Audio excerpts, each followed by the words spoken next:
let's rank some of these supplements, some of them being good, some of them not so much, and some of them I use myself. As a board certified dermatologist, I think that the skin within, so what you're eating, supplements, total stress, things like that really make a difference on your appearance and what you do. So in my office, I always kind of give patients a holistic approach, even though I do Botox, filler, lasers, all the things. I think this is really important. One for anti-aging, skin conditions such as acne, rosacea, melasma, wound healing after skin cancer surgeries that I do for my patients, or liposuction. And so let's get into it. So we have lots of things here, and I'm going to kind of dissect what I think are good that I used to use and what I'm using now. I personally am a dairy intolerant, so when it comes to protein powder, which I love, and I mix it into my oatmeal in the morning, or a shake, like a smoothie, I really like a pea protein based. And so if you don't have any weight issues, have at it, have whey, but if you're looking for something to not upset your stomach as much, or you're dealing with acne on your back, for the latest back acne, cutting out whey may be a little bit more helpful for you.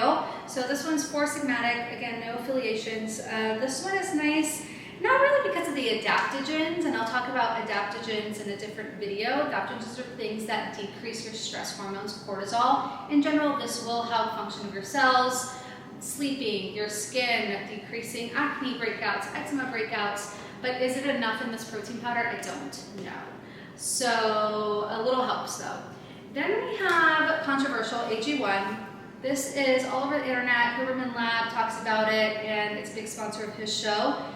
This is good, and I used to take this. However, if you're dealing with gut issues such as SIBO, which is small intestinal bowel, but if you're dealing with certain gut issues such as SIBO, which is small intestinal bacterial overgrowth, you really want to be careful about how much probiotics you're actually consuming, because some could make that small intestinal bacteria flourish a little bit more when you actually wanted to decrease it. So I used to take this, but I don't now. I think if you don't have any issues, this is fine, and it has tons of things in there such as vitamins, minerals, things like that to help optimize, especially if you're taking this in the morning and you used to just go straight to coffee. I think this is not a bad thing, and I used to consume it myself.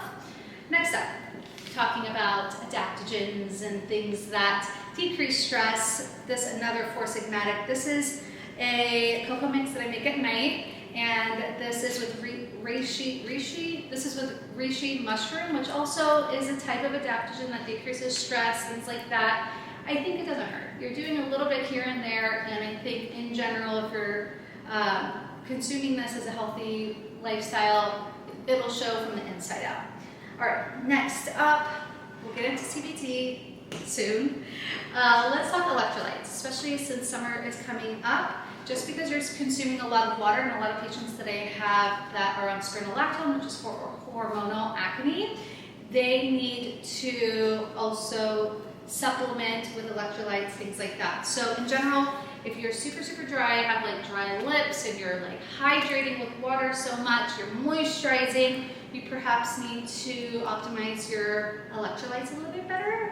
These are some really popular ones. Element is really good. They have a chocolate salt one, and then these are 2 other brands that I've tried in the past. Some of them do have higher sugar, so you want to be careful about that.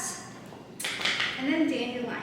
So this is a natural diuretic. So for instance, if I am bloated because I just got home from a long trip, or I've been flying a lot, or salty meal, whatever, or I want to kind of look better for TV, for instance. Dandelion is a natural diuretic, so you just pee it all out.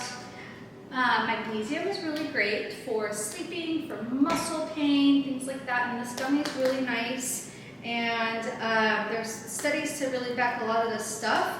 And then let's go into some of my other supplements that I take. So I think a multi is really important, especially if you have some food sensitivities, or you don't like some certain foods. And then we're going to adaptogens. Of course, ask your own doctor about it, but if you live a really stressful life, even if you're meditating, you do all these things, adaptogens have been shown to decrease that stress level, to kind of ease it on your adrenals, so if you're not going to adrenal fatigue or insufficiency or anything like that. And then there's a couple things here for gut, bloating, things like that. And then CBD. CBD has been shown to decrease stress, anxiety, things like that. I don't take this, and there's still a lot of studies that need to be made for it. On the dermatologic side, there are lots of things in the pipeline as far as it helping decrease inflammation from the endocannabinoid system, but I think it's still really early. Those that take the CBD gummies, I think it's a good alternative. If it's monitored by your doctor, I think that if it's a way to decrease stress and help decrease inflammation, it's not a bad idea. I don't personally do this, and you have to also be careful if you're pregnant, breastfeeding, things like that. So these are my little comments on all of these. Let me know if you guys take any of these or if you have any questions.